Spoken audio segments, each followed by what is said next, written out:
Hi, it's James Harrison. It is time for Sunday Stories, and I'm going to answer a couple of questions that people have asked me about. One of them is this drum set. Now, this is a set that I have set up in the front drum room, or one of the living rooms in the house, and I have pads on it to keep it quiet. Right now, there's not a pad on the snare, but this is an old kit that during COVID, when everything was locked down, I pulled it out. This is a replica, if you want to call it that, or it exactly like the same. How do I explain this? This was like the first kit I ever had. It was a Premier kit, and I had a slingerless snare originally before I had a drum set. It was a Gene Krupa model snare. I no longer have that snare. And then I got a 20-inch. It's 20 by 14. It was red sparkle.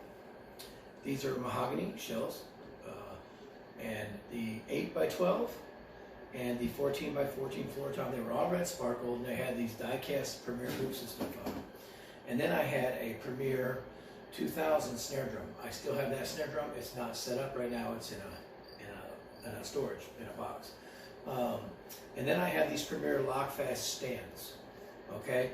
I still have, there's one that comes out of the bass drum. It's actually down here on the floor right now. I still have that. I have a couple more of these lock-fast stands and a snare stand.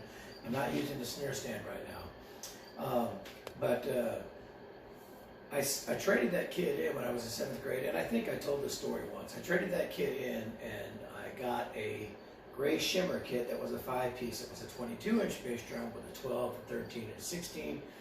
And I had that, and then as a freshman in high school, I added a second bass drum, so that was my first double bass kit. And then I traded that in when I got to college and went to a Bonham type setup that was 24, 14, 16, 18. I still have that drum set tucked away right now. So my first two kits were Premiers, and then I became interested in Yamaha and became a Yamaha artist back in the mid-90s.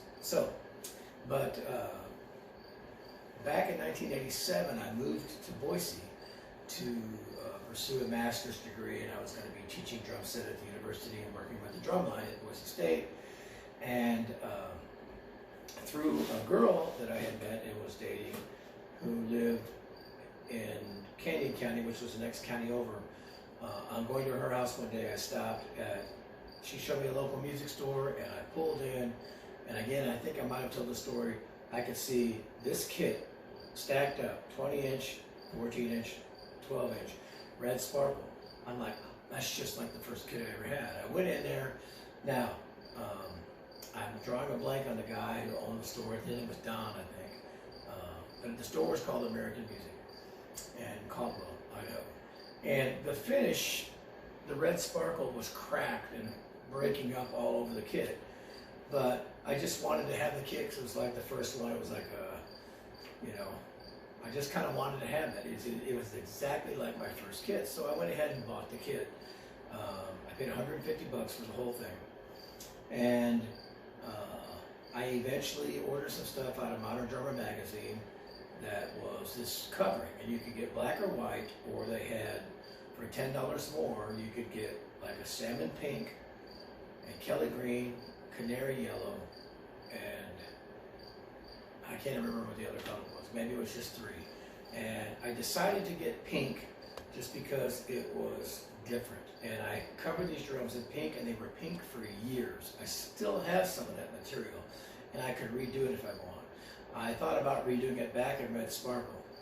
But anyway, this kit, I've had it, and it's been in storage off and on for many, many years. And through doing some trade shows for Vader, I met the guys at On 2 Percussion, and they had this covering that was this metallic look and everything, and I got this from them, and then I put it on the drum set and punched the holes myself. I took the pink off, so it's back to the mahogany shells, and just put this on, and I did this during COVID and set this up just to be doing something different. I used to have a Yamaha kit set up in here. I still have the kit. I just put this up during COVID, and it's been up since then. So anyway, that's what this kit is. It's got this metallic looking covering on it from On 2 Percussion. The hi-hat stand and the 2 cymbal stands you see here and the one that's down here on the floor are the original stands that I got with my kit when I first bought bought it back in the 70s. I think it was called the Lock Fasten Stand. I think I got this kit when I was in between 4th and 5th grade. And I think on my Facebook, there's actually pictures of me playing this with this red sparkle. So that's how this kit came about, and that's why it's set up.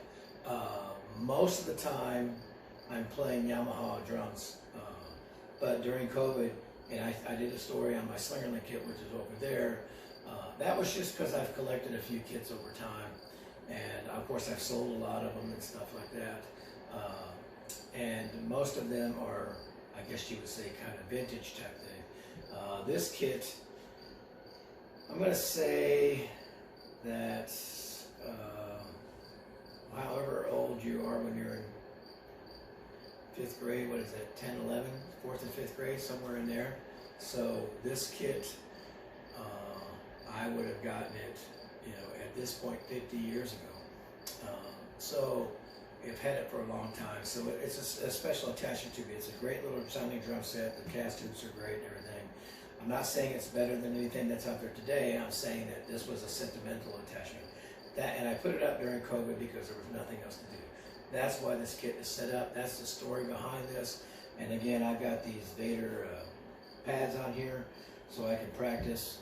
I had some mesh heads from Reno on the Yamaha kit, and I decided I wanted to be able to take them off and play real. So I've got Remo fiber skin ambassadors on the tops of these, and I believe there's just clear diplomats on the bottom. That be the ambassadors. And then I've got these pads if I want, and I just keep throwing different snares up here. Right now it's a Rocket carbon fiber snare that's on here. So that's the story behind this kit. That's how it is. You can call it a Sunday story if you want. I decided to explain what it is. Most of the time, this room would have a Yamaha stage custom bebop kit. It's an 18-inch kick drum and a 12-inch tom and a 14-inch floor tom with a variety of snares.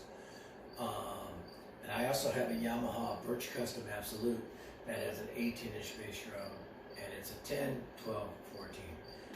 That's like a black sparkle. That's just a primo fantastic kit. So, but the story behind this kit is that why I got it out was I was bored. I was tired of being cooped up during COVID, so that's why this came about. I think I made a post about it. I know I posted some pictures and everything, but people sometimes say, well, what's that kit? What's that kit?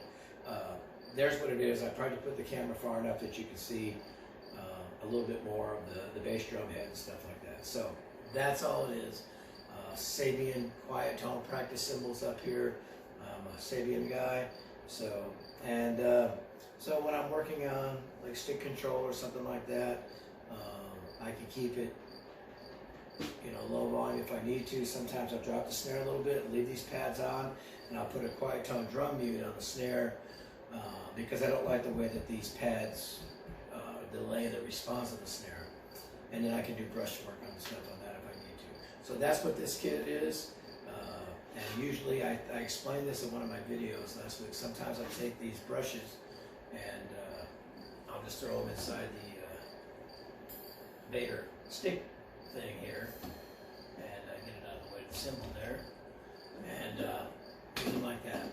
So anyway, that's what this kit is. Again, one more time, it's a Premier mahogany kit, 20 by 14 inch bass drum, 14 by 14 floor tom.